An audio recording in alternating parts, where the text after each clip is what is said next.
most people are familiar with the flag raising on Iwo Jima in February 1945, and of course the monument down in DC, and then Clint Eastwood's movies, Flags of Our Fathers and Letters from Iwo Jima.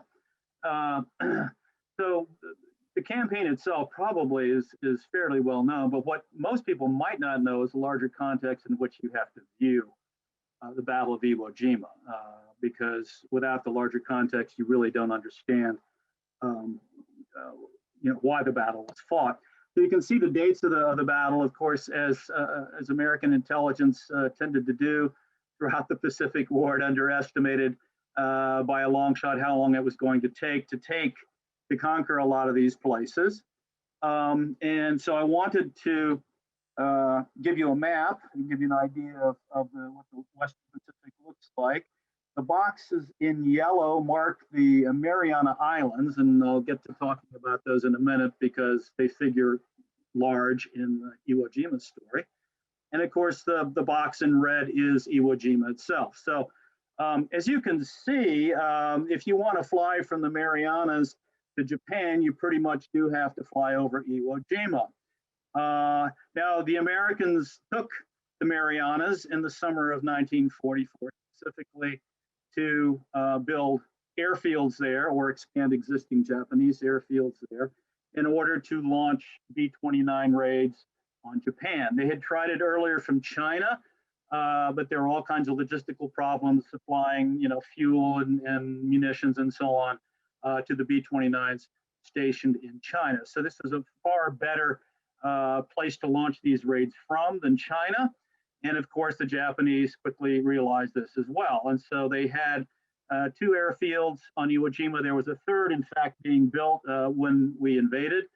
And the B-29s, of course, would generally have to fly near or over Iwo Jima to hit targets in Japan. So the Japanese, of course, had an early warning system there. They had fighters. They could intercept the B-29s both going to and coming from Japan. They could, of course, provide early warning to the Japanese home islands that these raids were on the way. So the Americans, we really had to eliminate that threat. And of course, by the same token, this would serve as a safe haven for B-29s running low on fuel, that were damaged, that would, for one reason or another, we're going to have to probably ditch with the loss of the crews, unless they had an intermediate point between Japan and the Marianas where they could make emergency landings. So again, you can see there's 2 reasons and why we wanted Iwo Jima. First, to eliminate the Japanese threat, and secondly, to support the emergency landing of the B-29s. And despite the high cost of the battle, and we'll get to that in just a second, some 2,200 B-29s did make emergency landings on Iwo Jima, saving the lives of some 24,000 crewmen. So from that point of view, as we will see, it was a good decision. So let's take a look in case you're not familiar with the B-29. This was one of 3 strategic bombers that the U.S. had in its arsenal during the war. The B-17, of course, the B-24s. But this was a quantum leap ahead of those. You had pressurized cabins, reverse prop engines. It had a much greater range and a much heavier bomb load than the 17 or B-24. So these are what the airfields in the Marianas, basically Saipan, Tinian, and Guam, were to support. And if you take a look here, you can see some views of North Field on Tinian. This is where, of course, the famous atomic missions will launch from in August of 1945. So here's the target. We've seen its location vis-a-vis Japan and the Marianas. It's roughly, depending on where in the Japanese mainland you measure, roughly 750, 760 miles away. The Marianas are a little over 1,500, just about equal distance between the Marianas and Japan. So here it is. There have been numerous documentaries, movies, books written about it. It's a volcanic island. At the southern end is, of course, Mount Suribachi, the largest landmark, and you see in a aerial photo here the location of that. The beaches, the landing beaches, are going to be here on the south coast And there'll be initially 2 divisions landing here, the 5th on the left, the 4th on the right, and then the 3rd is a reserve division, but it's brought in very, very soon, within a few days after the initial landing. So again, the objective were the 2 airfields. There was a 3rd under construction at the time of the invasion. The Japanese commander, you see him here, Kobayashi, he had spent time in the US. He was familiar with the United States. He pretty much knew that this was a suicide mission.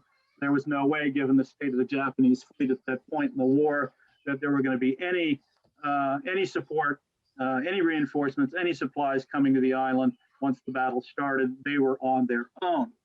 So I think most everybody knew that this was they were not going to be walking off this island alive. So here, of course, again, we can go into great detail, but we don't need to. There was extensive air and sea bombardment prior to the invasion on the 19th of February, and of course, air support and periodic naval bombardment once the Marines landed on the island. And of course, the Japanese weren't on the island as all of the Marine veterans that we've interviewed say. They were in the island. The Japanese had built miles and miles of tunnels, interconnecting tunnels that linked with pillboxes and bunkers and so on. And they could move around relatively unscathed. A lot of this bombardment really was not terribly effective. So anyway, on the 19th of February, the first 2 divisions go in. As I said, the 5th is on the right, that is, sorry, on the left, closest to Suribachi. The 4th is on the right, further down the beach from Suribachi. And as I said, the 3rd held in reserve, and several of the veterans that we talked to in the 3rd thought, there's already, we're talking huge divisions here. The Marine divisions were 20,000 men each, and roughly 20,000 men each. And the guys in the 3rd thought, we'll never set foot on the island. It'll be all over. The 5th and the 4th will take care of it. Of course, that was not the case. I'll just show you a few photographs. These are in the public domain. I'm sure many of you have seen these or ones like them before, taken by various Marine combat photographers of the situation on Iwo Jima. There's Suribachi looming in the background. Keep in mind these flamethrowers, because one of the interviews we'll be having later on is with a man who used a flamethrower. So it gives you an idea of what those look like. And even after the Japanese bunkers had been destroyed, pillboxes and bunkers, and the Marines would move forward, this really didn't make any difference because of all the tunnels. The Japanese could reoccupy supposedly destroyed bunkers and shoot at U.S. forces from behind. So basically, no place was safe on the island. And just after you cleaned out a pillbox, 30 minutes later, you might have it reoccupied by the enemy. So there was a technique, and I'll let one of our interviewers tell you that about how they went about destroying these pillboxes. So I won't go into that myself, but you can see a sapper Marine engineer blowing up a Japanese bunker there, and you can see a view partway up Suribachi of, I'm not sure if at this point when this picture was taken the flag had been raised yet or not, I don't know. But you're all familiar with this iconic photograph of Rosenthal. There were, of course, 2 flag raisings on the island. I think most people know that. And they say it was restaged. Not really. They wanted a larger flag. And so the result is the iconic photograph that Joe Rosenthal took, which you see here, probably the most iconic photograph of the Pacific War during World War II. So here, again, a couple of views of the island. The southern end here was Suribachi, which is an extinct volcano. And as I said, the Marines had air support throughout the campaign as needed. I've already indicated the main reason, of course, for taking the island, aside from eliminating the Japanese threat, was as an emergency field for B-29's landing. And these bombers actually started making emergency landings before the fighting on Iwo Jima was even over, as you will hear from one of our veterans who actually witnessed one of these planes landing in the middle of the fighting. And then, of course, once taken, we, of course, patched up the airfields, extended them, and in addition to using them Of course, for the B-29s, it would make emergency landings stations, our long-range fighter escorts, the B-51s, which could then escort, of course, the B-29s coming from the Marianas to make their runs on Japan. So you see one of the fields here. And of course, after the battle, the roughly 6,800 American killed, there was roughly 21,000 wounded. Those are rounded numbers. They were buried on the island. They, of course, have since been removed. Those have been located and repatriated to various military cemeteries, either in the Pacific or on the mainland of the U.S. So again, a couple other views. Again, public domain. Many of these, you see in standard books on World War II in the Pacific, or more specifically on the Battle of Iwo Jima. Now, we were very lucky. You can visit the island. They go once a year. Various tour groups must band together. The Japanese will allow you to visit only once a year, 1 day a year.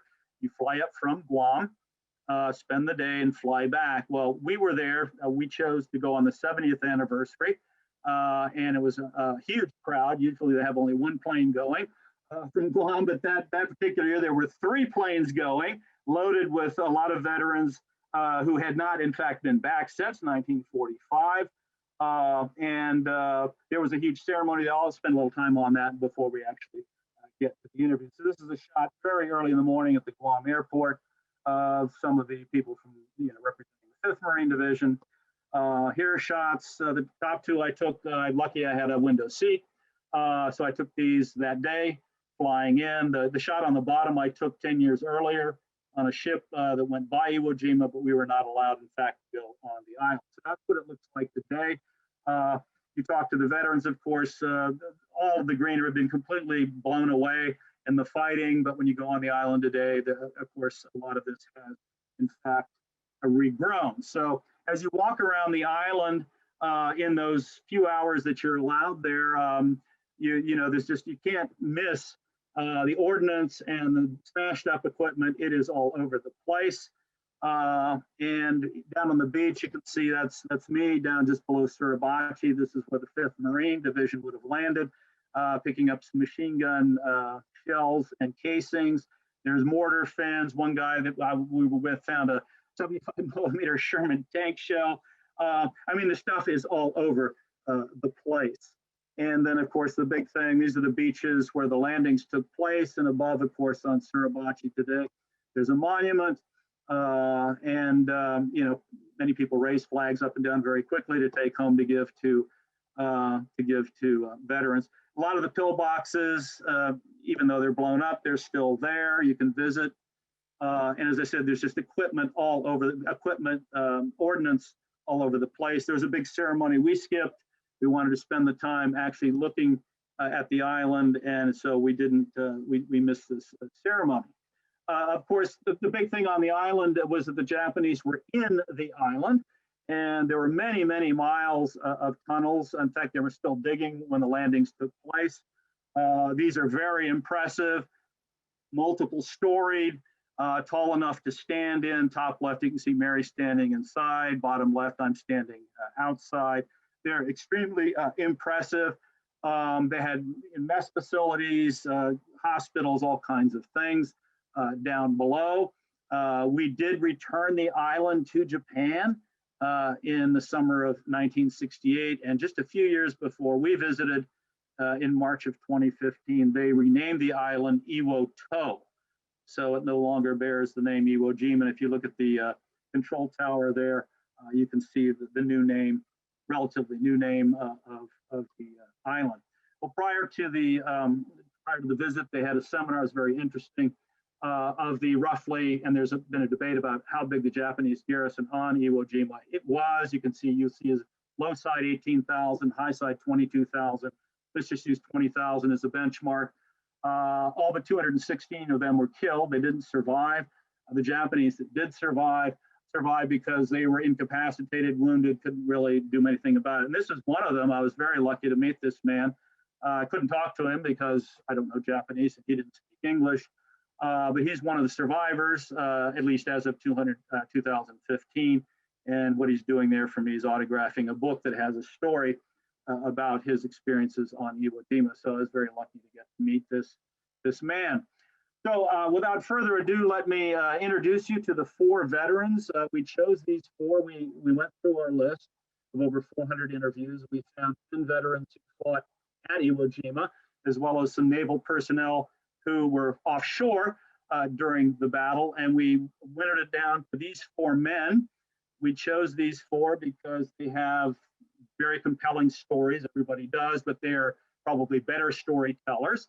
And I also wanted to have representatives of all of the 3 divisions that fought on the islands. We have representatives of the 3rd, the 4th, and the 5th. So this is Lawrence Kirby. He's my most recent interview. I just interviewed him up in Massachusetts in February of this year. And so we'll let him speak for himself. He has written a book, and if you're interested after the lecture, I can certainly give you information about the book that he wrote. And there was also a recent article in one of the military history magazines. So I'll let Mr. Kirby speak for himself. So you were on Guam then from the time that you took it, which would be summer 44, and you didn't move off Guam until you went over to Iwo Jima, yep. Right? Left in February. In February. Yeah. Now, did you actually, when you got on board the I assume the troop transports or whatever to go to? Yeah, they were APA, Assault Personnel Attack. Now, did you stop anywhere along the way, or you went straight? We went from Guam to Iwo Jima. Now, did you know? When did you know you were attacking Iwo Jima? Well, we had guessed beforehand that we would. Okay. It was kind of apparent. We were on Guam in the Marianas. Right. Japan is here. The reason we took the Marianas basically was to establish airfields for the B-29s. They were flying, and it's a 3,000-mile trip. So a lot of them are running out of gas and getting lost at sea. So you look for an airfield halfway between the Marianas, and there was little Iwo Jima with an airfield and 2 under construction. Yeah. But we weren't sure, but we guessed. And like any other destination, you're not told until you're aboard ship. And when we got on these, I remember Captain Schmidt, Maynard Schmidt, the company CEO, got us together. He said, well, now I can tell you our destination. We're going to, and we all yelled, Iwo Jima. And did he ask you guys how you knew? Oh, no, he knew. I think everybody kind of figured it out. Now, when you're on these ships before you make the assaults on places like Bougainville or Guam or Iwo Jima, do they have like a little sand table or something like that where you can actually visualize or aerial photos or what? They have a big 8-foot 3-dimensional map of Okay. the island. Okay. You go land here, go here, there's Suribachi. And, Right, okay. Yeah. And when we went to Iwo Jima, we were the reserve. They landed the 4th Division and the 5th Division on D-Day. That was the 19th of February. And we were offshore. And I remember thinking, we'll never get sent in there. It's only 8 square miles. And there's 2 whole divisions on there. They'll be bumping into each other. And places. Marine divisions were huge at this point, too. That's 40,000 men. Yeah. And then we were alerted, and we went in on the 23rd. Oh, the day they rose the flag. Exactly. In fact, we came in on the, I think it was, I'm not sure the color beach, I think it was Green Beach. It's right at the foot of Suribachi. And so that was the southernmost beach then on the eastern coast. Yeah. Yeah. Okay. And we, it was in the morning. We landed about 9, I think it was 9 o'clock, 9 o'clock in the morning. And it was no fire, no resistance. And we come in and there's they call it the wall. That's up, the terrain rises, it's sandy, and you have to climb through that to get up. And then we moved over to an area, and we kept going, and then we could hear the small arms fire. They were still fighting in the area. And we hit the ground, and we were hugging the ground, staying down, and not really engaging anybody yet, just kind of waiting for instructions. And this is around 12 o'clock, 11:30, noon, coming up to noontime. And then somebody said, hey, look, behind us. And I rolled over my back, and I looked up, and I saw the people putting up a flag. And all that meant to me then was they'd taken the hill. That's great, we won't get any fire from there. I never knew I was a witness to history. It wasn't until years afterwards I realized that was the... Well, I think at the time, there was a lot of, the boat whistles went off and people were firing randomly in the air. And Yeah, were you part of that mayhem that was shooting in the air? Or No, we stayed down on the ground Okay. and listened to it. But it was, I didn't realize that what we were witnessing until long afterwards. Again, it was behind us. They've taken the hill, that's great. And, but it began, right after that, everything just got very hot and busy, and it lasted until, I think I was there till 7, 8, 9, 10, till around March 15th. I'm not sure, I can't remember my time there.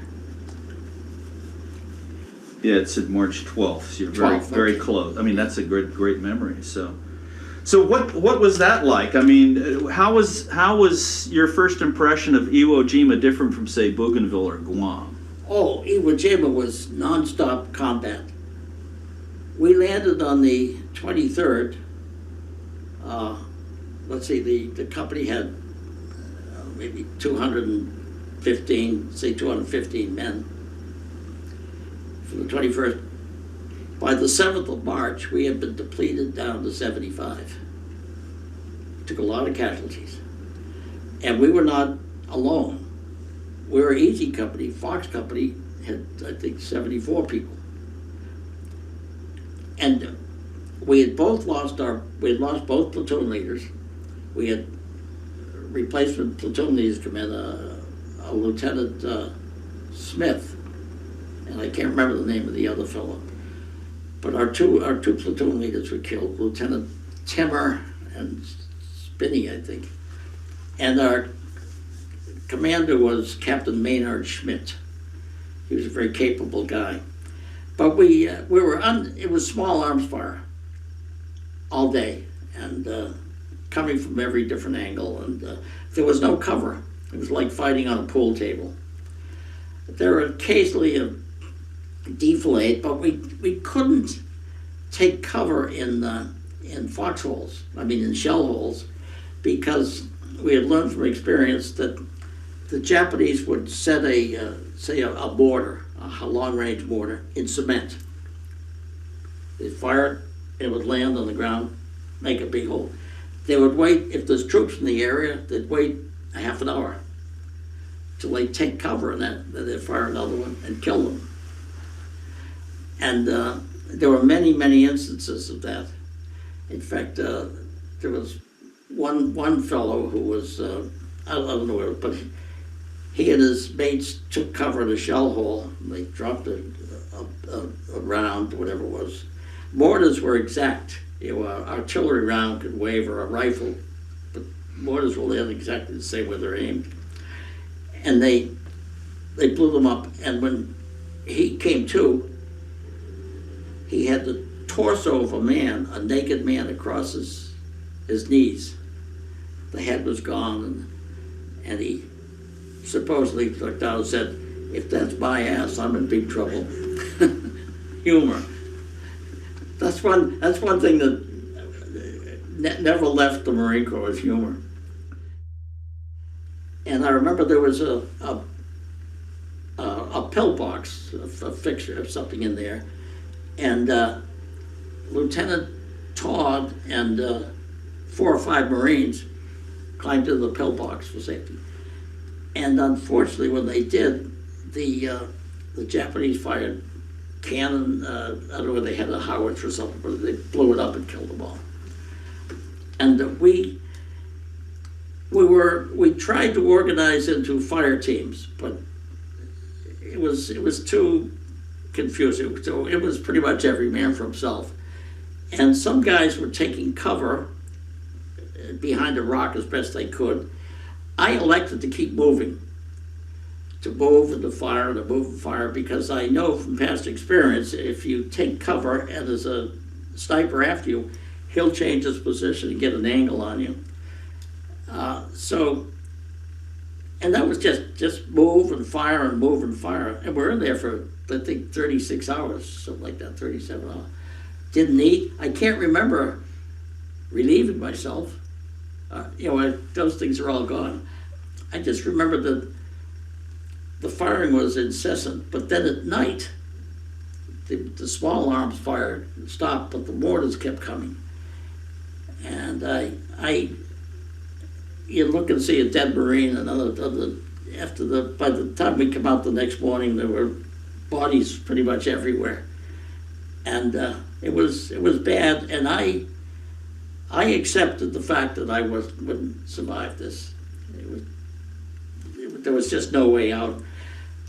On the first morning, a tank, an American tank, an M4 Sherman, came down up the road that we did, that old in the sand, came into the position, started to come down. The Japanese hit it with napalm or something and set it afire and knocked it out. Now that tank was stuck there in the way, it was of no value to anybody.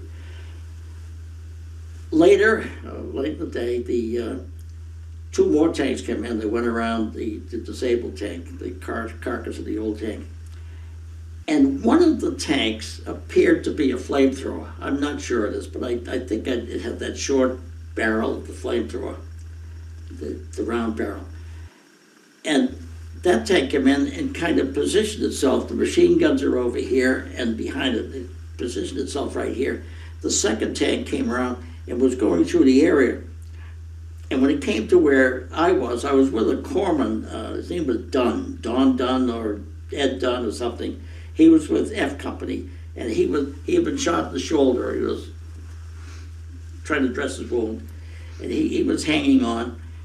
And when they came by, the tank kind of went up on an angle, and the driver of the tank, it said, climbed in the hatch. So we went underneath, and I didn't know this, but under the bow gun, in a tank, you have the driver and another, like a co-pilot. He's got a gun out the front. He's called the bow gunner. Under his seat is a trap door, and it's an escape hatch for the tank crew if they catch fire to get out of it. So we were coming in, and Dunn and I and some other Marines crawled in there, maybe 5 of us, I can't remember now. We were all jumped together. And inside the tank, they had the 75 millimeter ammunition is kept in the stern of the tank. That had all been moved. There was just the driver and the machine gunner. And everything else were removed to make room for us. So they got, I don't know, 5, 6 guys in there, maybe 7, I can't remember. And then they closed the hatch and we just rolled up the thing, and they took us way, way back to the beach to safe haven. So that is his account. Let's see if I can manage to get back to let's see here. I don't know what is these constant problems. There we go. So that's Mr. Kirby. And then here's so he was a representative, obviously the 3rd Marine Division, the reserve, went in fairly early. Here's a man that we interviewed down in Mobile, Alabama in 2011, who was in the 5th Division, as you can see there, James Quint. And of course, he has his own unique experiences at the battle. So let's hear what Mr. Quint has to say about his time on Iwo Jima. So we went in the second day, and the beach was still as hot as it was. I mean, there was no safe place on the island. The Japs had a place, excuse me, so long to fortify. They had every position on the island zeroed in, and that was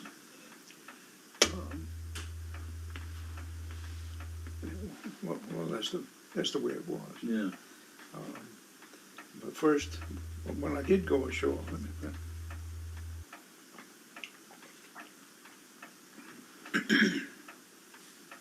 when I went ashore, I was just, let's see, I guess into my 18th birthday, and I'd never seen a dead person.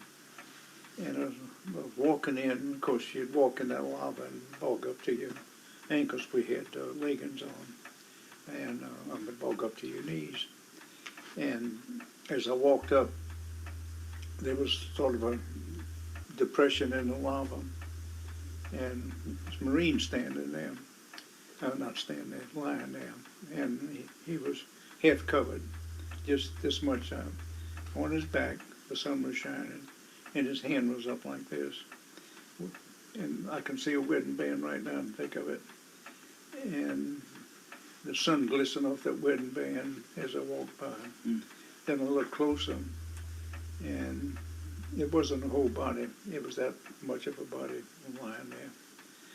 So I just froze for a second. Somebody came along and kind of pushed me, so I left. But it's I can look today in an area under pine trees where there's pine cones, and it still reminds me of all the bodies lying out there, covered with blankets that were not buried yet, like 5,500 of them. One of the most effective weapons, I didn't know we had it till I went up front, was a sled they'd put behind a truck, and it would be loaded with rockets, 48 rockets. That was homemade, and they'd jump out, the driver would jump out with a button and just, and those things would just do that going through there, and then he'd jump back and drive out of the way before they could get him. And it was a nice weapon. When I was kneeling down by the site, I heard a zap, and looked, and this bullet had gone. The side that was right behind me was a sandbag, and that bullet did this and did that. So it missed my left eye about 6 inches. And so,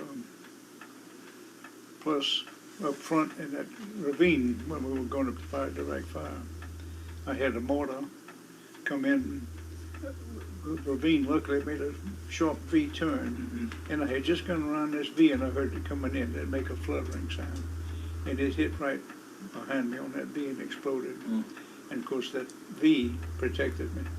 But if I had stopped to sneeze, that thing would have hit me on top of the head. You were able to heat your food up. Oh.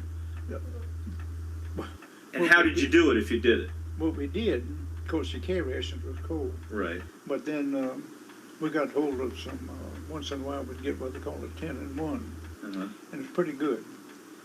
Except we were up, when we were going up in the front lines, we were in a hole about 8 feet square and about this deep, and a big crevice right next to us with steam coming out. And back, before we went up there, we'd freeze to death that night. And up there we were in this pit, 4 of us, and just in shirt sleeves, comfortable and warm as could be. And we'd take our sea rations and put over there in that crevice and heat them up. Okay. And but that reminded me of something else. We had a guy. We had dropped back again from being in the front lines and into this clay road ran through there, and there was a wrecked Marine truck there. So that day at noon, I sat down in there to get out. It gets hot during the day. So I was leaning against the back of the tire like this under the truck, and I noticed when I moved on the ground, it was squishy. I mean, it wasn't hard. And there was a boot sticking up like this right in front of me, one of the hobnail boots. And I thought, maybe to make a souvenir. When I kicked it, it jumped a little bit. It was a shallow grave with about 4 inches of dirt on top of this jab that I was sitting on. So there we go with Mr. Quint's experiences. Now, the next man's very interesting. We actually met him on that 2015 trip to Iwo Jima, and of course arranged as soon after the trip as possible to interview him back home in Tennessee.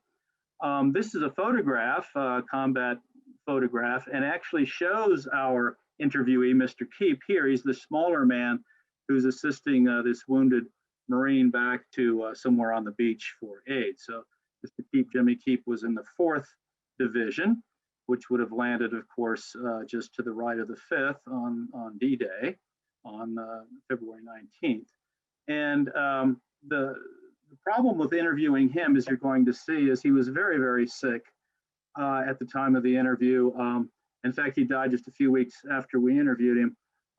And as you'll hear him speak, it's very, very difficult to understand him. So what we have done is put captions accompanying his discussion of his time on Iwo Jima. And what makes him so interesting is that he was one of the tunnel rats.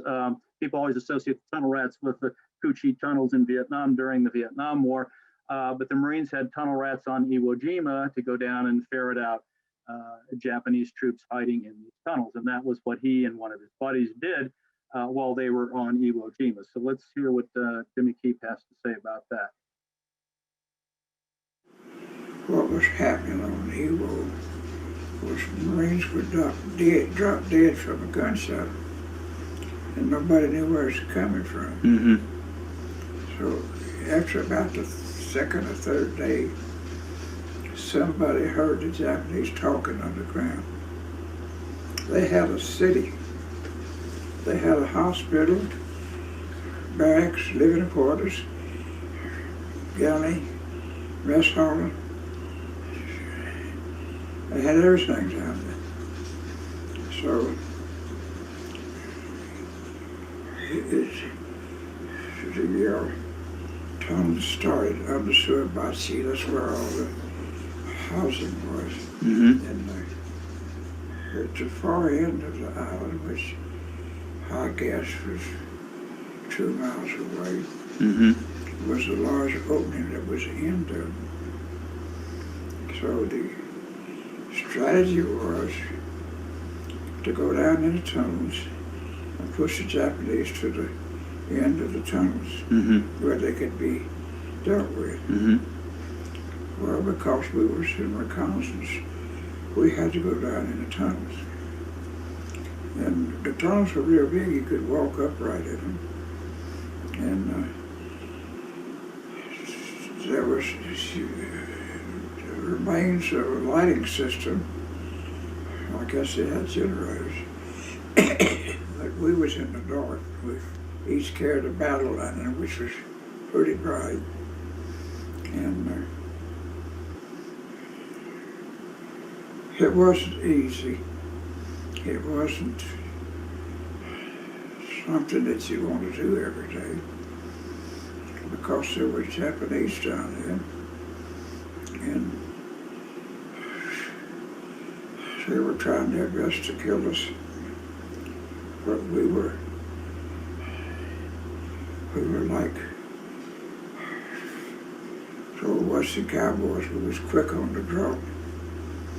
And in the meantime, before we left South Bend, the carbine had a 10-round clip. And I gathered up all of them I could find and took them to the 54th CV Battalion and asked them if they could turn close here to a 20-round clip, which they did. And it worked real good. So down in the tunnels, I had my 20-round carbine, and all they had is Tommy gun, and we could do a lot of killing. We had to go down in the tunnels every other day. And we found out, discovered eventually, that we were not eating. We weren't drinking water and sleeping, but I guess Charlie was like me. I was too messed up to think about food. And Now, did you guys, in addition to the carbine and the Tommy gun, did you find the .45 pistol useful? we threw them away. Okay. What about satchel charges? Were you responsible for satchel charges or grenades? Were you responsible? No, we didn't have none of this. Okay, so that was the sapper's job, I guess. Yeah, well, all we had was our weapons and ammunition. Okay. Our canteens and first aid packs and a K-bar. That's all we had. Okay. Of course, we wore our helmets. Now, how long would you be down in these caves at any one time? I can't hear you, sir. How long would you be down in these caves at any one It time? went on for almost to the end of the campaign. Okay, but would you be down in the cave a couple hours each day or all day? About 8 hours. Oh, wow, okay. It's a lot. There was several small entrances to the to the cave. Right. When we got through, we could get out. And we never had to go down in the tunnels at night. It was always in the daytime. And we were due to go down one day, and good pastor came to us and said, "This is you guys' last day in the tunnel. Now if you get killed, I'll shoot your eyes." And we all laughed about that. He was always scared to do what we was doing. But in my opinion, there's a difference between being scared and being afraid. And I was scared, numbness about going down in those damn things. And but I wasn't afraid to do it. The most important thing to Charlie and I all do in the war was to carry out our mission or our orders. So now, did you stay on Iwo Jima till the very end of the campaign? Yes, sir. Okay. I think the infantry was doing some mop-up work, but it was over with.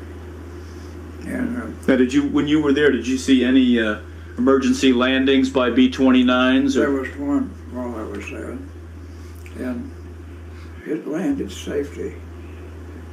And the crew got off, was kissing the ground. What in the world are you kissing this damn place for? And but that was before we went down in the tunnels. Okay. That's when the killing on Iwo was at its peak, as far as outside was concerned. And most of the time when we were down in the tunnels, we'd come to a curve, and we eventually turned out to be a 90-degree curve, but it was a long curve. And good pasture insisted on one day sending a platoon of infantry down with us, and so it was all commanded by a second lieutenant, and we were afraid of them because most of them was recruits, replacements from the Saipan affair, and they were trigger happy, and we was afraid they'd kill us. So we made a deal that they'd stay 50 yards behind us, which worked out fine. And we were proceeding through the tunnels one day without any incident at all, and we came to a corner, a 90-degree corner, like a straight corner. And I could smell them, and I let Charlie to get down. What's the matter, don't you smell them? He said, yeah, there's a hell of a lot of them. We were so sensitive to combat that we could smell Japanese. And so we knew that if we walked around that corner, we was dead. And so we waited for the lieutenant to come up there. And infantrymen always had hand grenades. And we gathered up 15 or so hand grenades. And our idea was to throw them against the wall. We could see that ricochet. And it evidently became effective because we could hear them hollering. And being Japanese, pretty soon they had enough of that, and they took off for us. And we was already in the prone position, and we had our weapons cocked and ready. And when they appeared, we killed them all. And the lieutenant came running down there. And there was about 15 dead soldiers out there. And he said, I can't believe He said, you didn't take but about 20 seconds. But we had some firepower, and we knew how to handle our weapons. And most of the time, we shot our weapons from the hip, because if you were ambushed, you didn't have time to put it in your shoulder. Yeah. You had to put out some kind of fire. Right. And so that was the worst time we had in the tunnel. We was down in the tunnels after that for a week or two.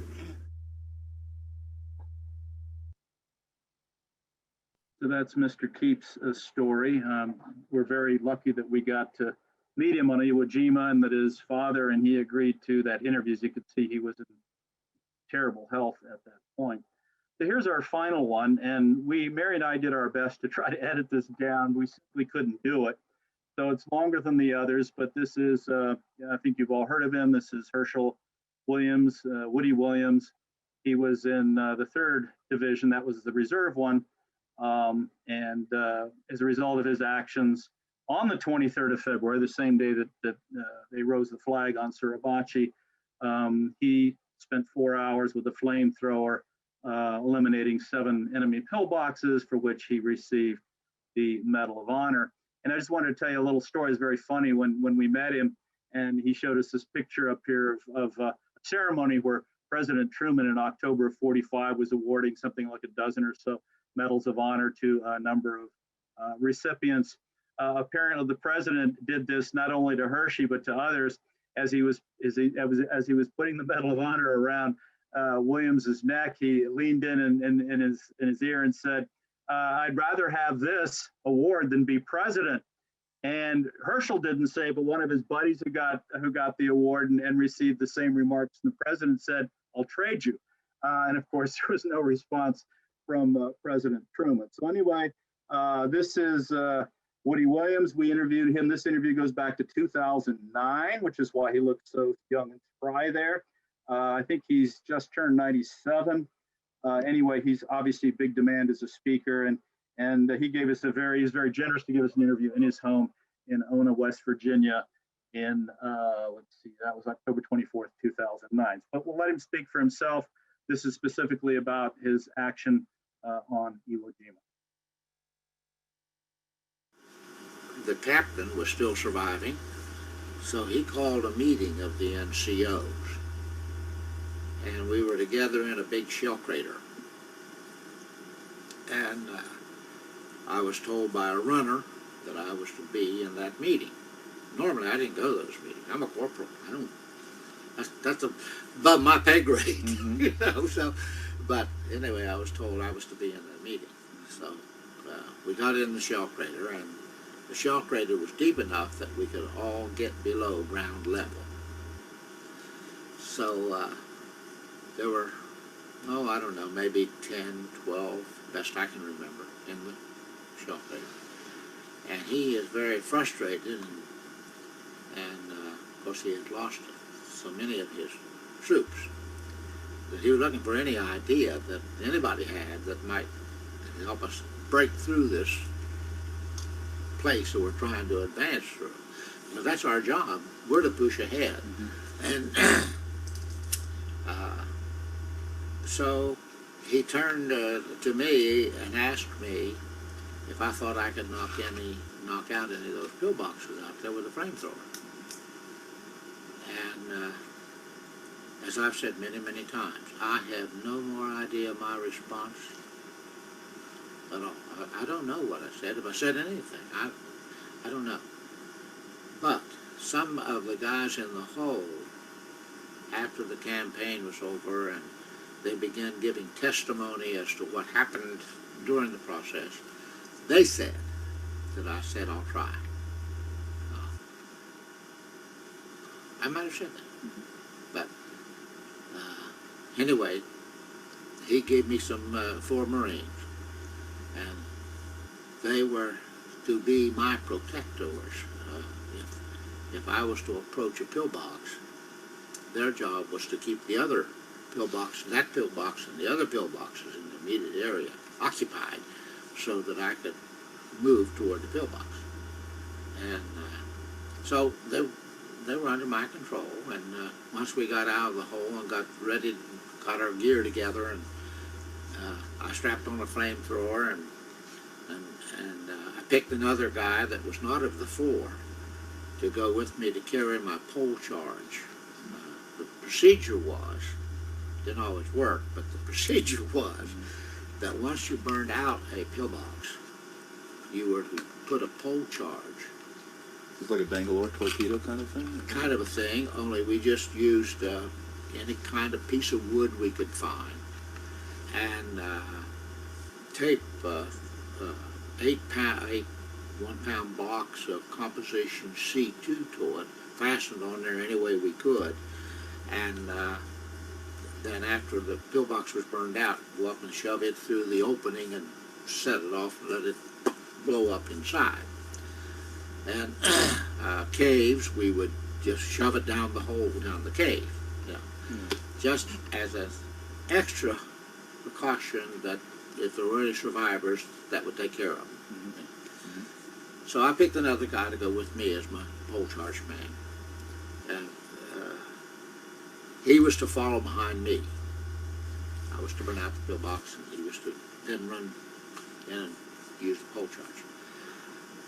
Well, it worked on one or two of them, but then it didn't work after that.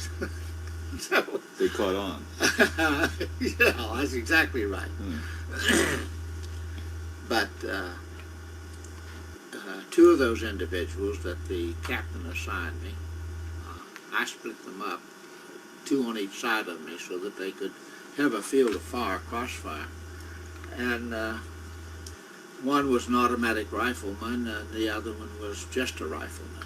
I see in the picture, one looks like he's a BAR guy. That's right, one BAR guy. That's exactly right. And then the other one is just a rifleman.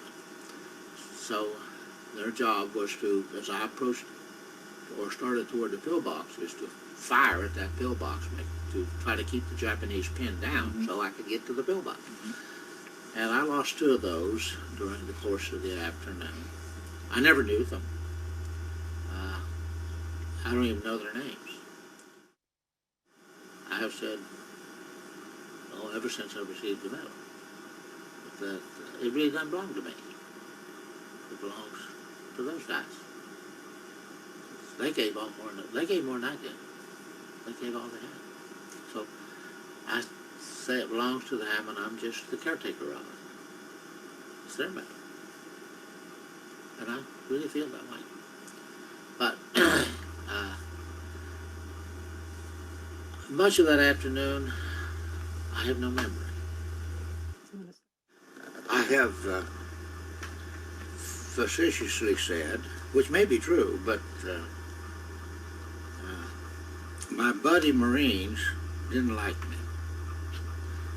Because during that 4 hours that I was knocking out these 7 pillboxes that day, not one of those guys ever hollered at me and said, "Just wait out there, I'll bring you another flamethrower."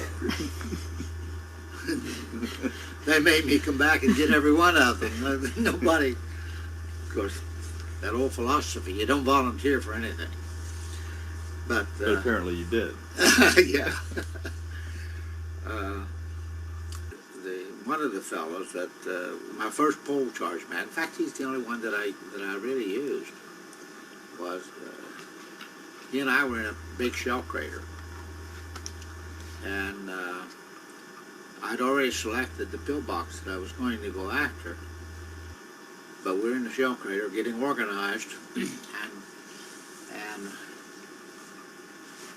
the plan was that we're going to crawl up to the top of the shell crater, and then we're going to run for a distance, and then hit the deck.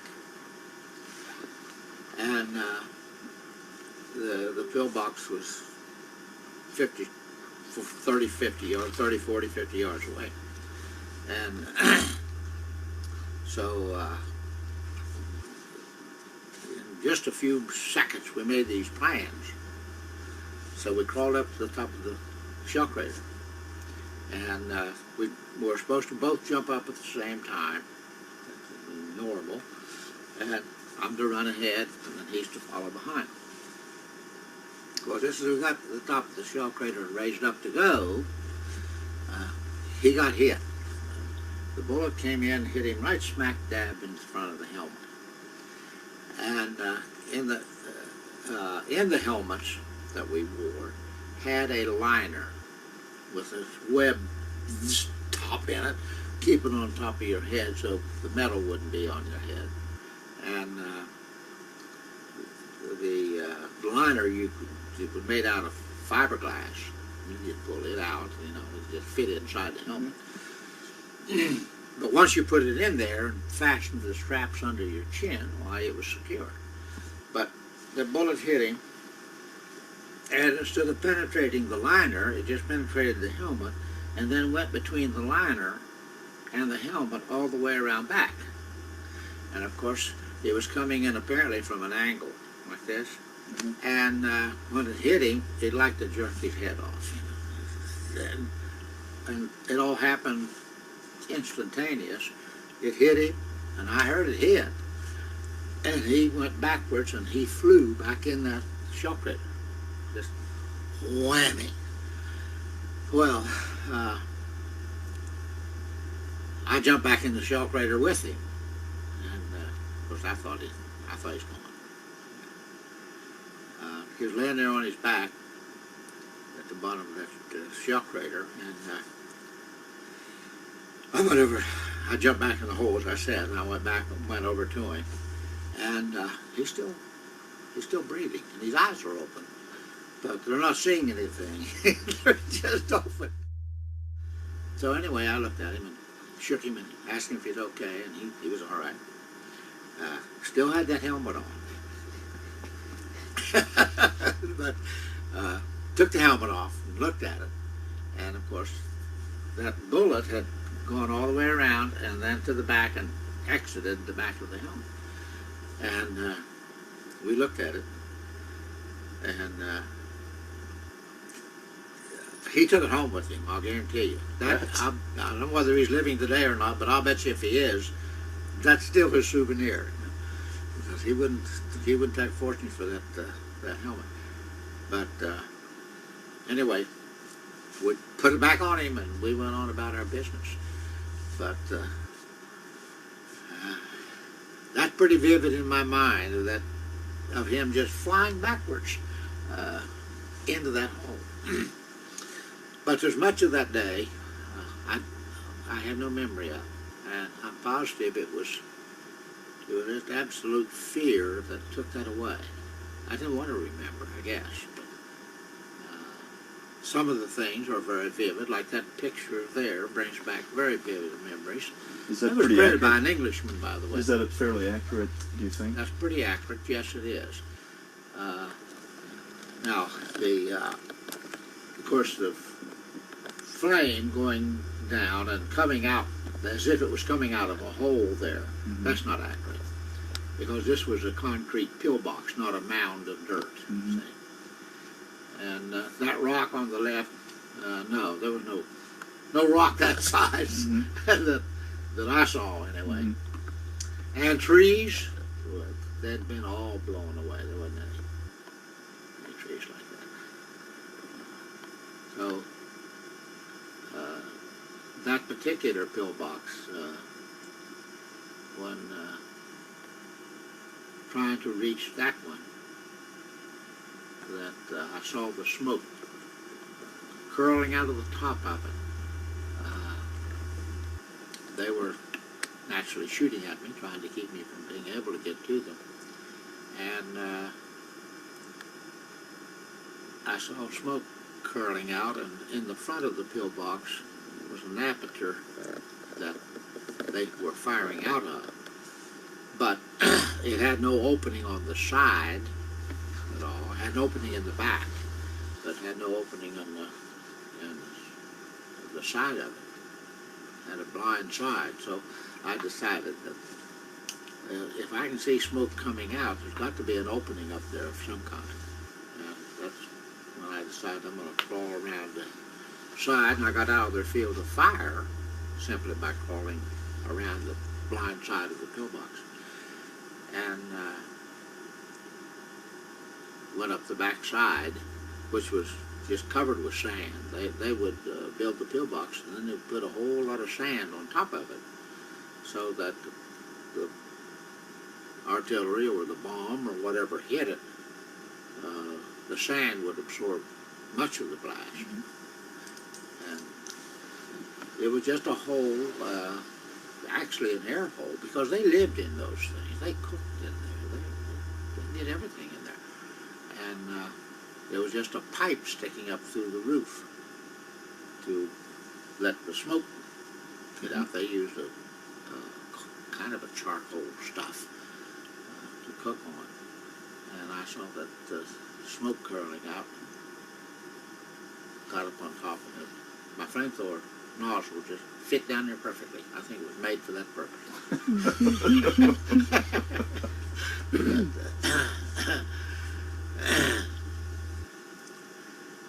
So that's very vivid in my mind. I remember that very, very well. The other most vivid thing in my mind was, well, two other things, I guess. One was trying to get, wasn't that pillbox, but trying to get to one of them, and I was crawling up a ditch. They would dig ditches between their pillboxes, so that if they came out of the pillbox, they could get in the ditch and crawl to the next pillbox. And it'd be at least below ground level to some extent. And in those pillboxes, they also had holes down through the ground into a cave, so they could go from one pillbox to another pillbox and up into, they vacate one and occupy another. And I was crawling up that ditch, trying to get close enough to the pillbox that I could get flame to the pillbox. We used a high-octane gasoline diesel fuel kind of fuel. But, So how much would tell us a little about the flamethrower, how much it could hold, contain, what kind of a... 4.5 gallons of fuel. And if you, and of course it has a compressed air tank that forces it out, but if you just open it up and shoot it wide open, you have 72 seconds of fuel. But we were taught not to do that because that was just a waste of fuel. If you're on target, you only need a little bit. And if you're not on target, you better save some of what you got so that you can get on target. So we were taught to fire in 2 and 3 second bursts. And instead of trying to fire straight out, fire on the ground and let it roll. And What was the effective range of one of those? Well, of course, depend on the wind. yeah, right. But if you could get 30 yards, you were very lucky. And, I was crawling up this ditch, trying to get to that pillbox, and the Japanese had a machine gun called a Nambu, and it was like our .30 caliber, but it fired faster than ours, and it had a very unique sound. Once you hear it, you'll never forget it, but it's just very unique. And they were firing a Nambu at me, and of course, with an aperture in the front of a pillbox, that aperture is only about 6 inches in height. They don't want it very big, so you can't shoot through it, naturally. If you had a great big one, so they do it this way, And they can fire, it goes across the front of the pillbox, so they can fire anywhere in there, and sticking the rifle out, they've got quite a field of fire, But they have a definite elevation that they can go to. They can't shoot straight up because of the narrowness, and they can't shoot straight down. So they have a limit this way, not so much this way. So anyway, apparently his Nambu was in such a position that he could not get it down far enough to get me as a at my body level, but he was firing, and his bullets were hitting the flamethrower on my back. Now, we had experimented with that on Guadalcanal, of trying actually to penetrate it and set it off. But we didn't know whether the thing would explode on your back or not. We'd never had any of these things before, you know. So we'd set one out in the field, just shoot at it. And we couldn't get one to explode. Our bullets would not penetrate the metal in that thing. It was heavy. It weighed, with fuel in it, the 2 tanks and the small compressed air tank, it weighed 70 pounds. And we tried to penetrate it and make it blow up, but we never could do that. It just wouldn't do it. The bullet just ricochet off of the thing. Tank's only about that big around, you know. So you couldn't hit it dead center and make it go. So that's what was happening. As I was crawling, he was firing, and of course his bullets are just like a jackhammer. It was hitting the top air tank. The air tank sits on top of the fuel tanks, and it's the highest part of the flamethrower. And it was hitting the air tanks and bouncing off. And fortunately, as they were ricocheting, they were going up instead of down, and so I'm here talking to you. But that is one of the very memorable things in my mind. And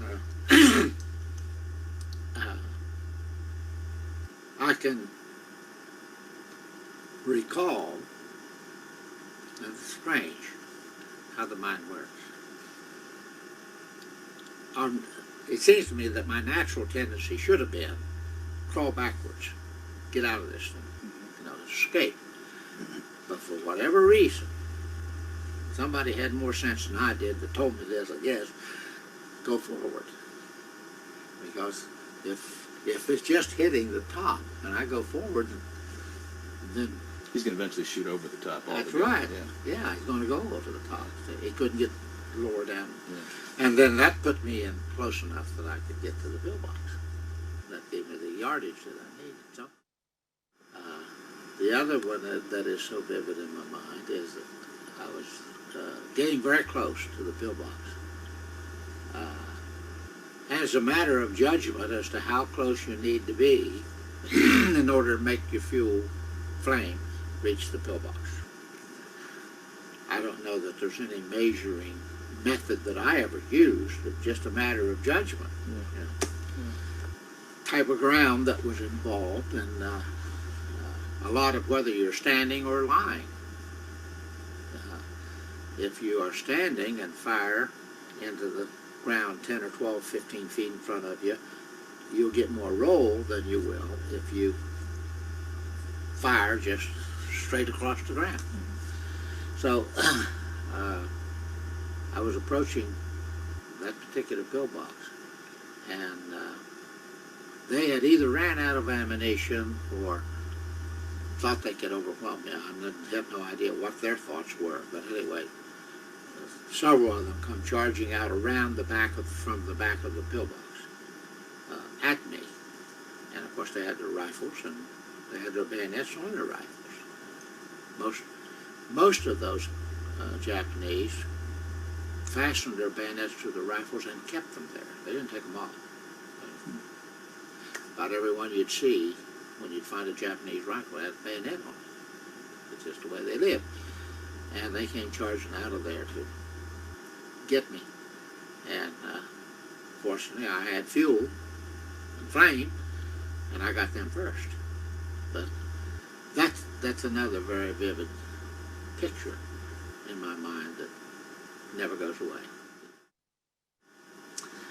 But that went on for 4 hours, and I have no idea how I withstood that. I don't know. Now, this is on the 23rd of February. That's 23rd. Is that the same day they also raised the flag on That's Mount right. Suribachi? That's right. Now the flag went up prior to my knocking out these pillboxes. But that went up, what, late morning, early afternoon? Or? Late morning. And we were... Do you think that had must have had a psychological effect on everybody? My goodness, yes. I've wondered well, let me back up a moment. We were still trying to get across the airfield at that point. And Marines had dug any kind of a hole they could, and I was one of them. And all of a sudden, the Marines around me started jumping up and down and firing their weapons into the air. I mean, they're standing up, yelling and screaming, just going crazy. And I have my back to Mount Suribachi. I have no idea what's going on. And I'm laying there in this so-called foxhole, and when all this starts happening. And that's when I look up, and these guys are standing there yelling and screaming and firing their weapons, and they all looking in that direction, you know.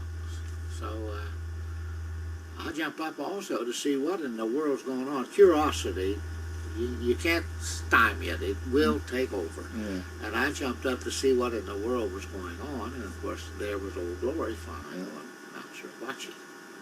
So that's what they were doing. So I began doing the same dumb thing, firing my weapon into the air, and yelling and screaming because it was a sight that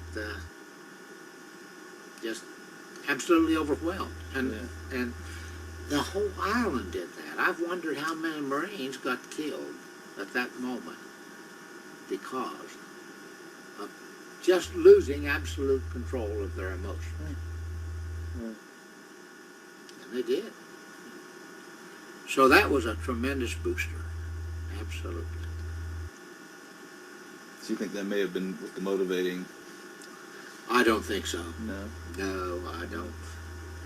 Now at that point, when you're carrying the 70-pound flamethrower, you really can't have any other weapon except a sidearm. Man. That's right.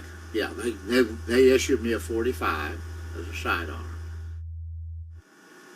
So your whole action then took place in the afternoon, then? Yeah. From say about what 1 o'clock on, or? The best, of course, you lose track of time. Sure, of course. Absolutely lose track of time. So it was somewhere around noon that this thing all started, and then went on for 4 hours. So time frame, I don't know for sure. Yeah. Although we all had watches, and there was. I'm sure you were looking at it frequently, right? Yeah. When's lunch? 15 more minutes. Okay, so that's Mr. Williams' interview. As I said, we have many others, but I think that gives you a good cross-section of different experiences from the men that served in the various divisions that fought at Iwo Jima. So obviously the action was successful, roughly 6,800 Americans killed, roughly 21,000 wounded. The bulk of the Japanese garrison, as I said, wiped out, except for around 216 or so men, and of course they secured the airfield for the purposes that they described and that I described in the introduction to this talk. So I know it's run on a little bit longer than usual. As you saw, there's really no way to cut down on Mr. Williams's account, which is pretty fascinating. So if there's time for questions, and I leave that to the moderators, I'd be glad to try to answer any questions that anybody might have. Thank you again for the presentation. That was those are riveting. Those really are. Yeah, there's some. I mean, and it's just so incredible to be able to meet these guys, and they're willing to sit down with you and talk to you. It's just. And the fact you were able to get one from a veteran who passed away a short time afterwards. So, yeah. Kudos to your efforts. I do have a good question here. I have a quick question for you though. How are your treks funded? I mean, it's all self-funded. It comes out of our pocket. And obviously, at one point, the university did give us $5,000, but I can tell you that doesn't last long, especially if you have to fly somewhere, rent cars, hotels. So it's basically all self-funded, and we're more than happy to do that. We figure for what these men and women did for us, it's the least that we can do for them. Is record their stories. And, in the case of Williams, he's been interviewed so many times, he didn't even want a copy of what we did. The other guys, some of them had never been interviewed before. and we're thrilled to death, no pun intended here, very, very happy, they and their families, to receive copies. We do that. We offer them, we say, hey, we'll make a DVD or however many DVDs are required to fit your story, and we'd be glad to send them to you, and you're free to do whatever you want with them. So as I said repeatedly, we're always looking for more veterans, World War II veterans. The interviews cost them absolutely nothing, a little bit of time, and we go to them. And the end result is, they get a copy of the DVD, or if they prefer MP4, which is a format Mary can produce, that's basically a link on your email. And the advantage of the MP4 is apparently you can edit that. But once you get the DVDs from us, you can't really tinker with those and edit them. Well, thank you on behalf of us who get to hear the stories, and for the veterans whose stories are told. I have one question here. Person was talking about a naval ship that was used in support of the Marines and the Army being hit by a suicide bomber. Do you have any information on how many sailors were lost in supporting the Marines and Army during the landing? Iwo Jima? Yeah, I don't, but I do know we have interviewed. As I said, we had to pick and choose, of course, our interviews, and we do have a number of naval guys who were offshore that day. But we do know that the kamikazes were in action at Iwo Jima. They didn't just first appear at Okinawa. And I have interviewed people in the Navy whose ships were hit by kamikazes off Iwo Jima. So how many naval personnel died at Iwo Jima, either stationed on the ships offshore, or any coxswains, that were taking them to the beaches? I don't know. I don't know if those figures are included in the roughly 6,800 killed during the battle, or if that's a separate statistic. I don't know the answer to that question. Okay. Right. Well, thank you. Well, we got a lot of thank yous. People very grateful for your presentation tonight and also your efforts. And I'm going to turn it back over to Bob to wrap things up. Okay. Thank you, Steve. I appreciate it. We appreciate it very much. Safe travels to Reading tonight or tomorrow, whenever you're going up. Tonight. It's a short drive from Delaware. Yeah, it's not too long. Okay. Just a quick reminder, don't forget about the virtual helmet committee. There's the address, and as Terry mentioned earlier, next month's meeting is Thursday, July 1st at 7 o'clock. And our speaker will be Dr. George Colburn. And he's joined us before in person. And he's coming out with a new documentary on General Dwight D. Eisenhower. And we'll have a preview of that on or about the day that the documentary will actually preview. So the premiere. So please join us for then. Until then, we thank you and good night.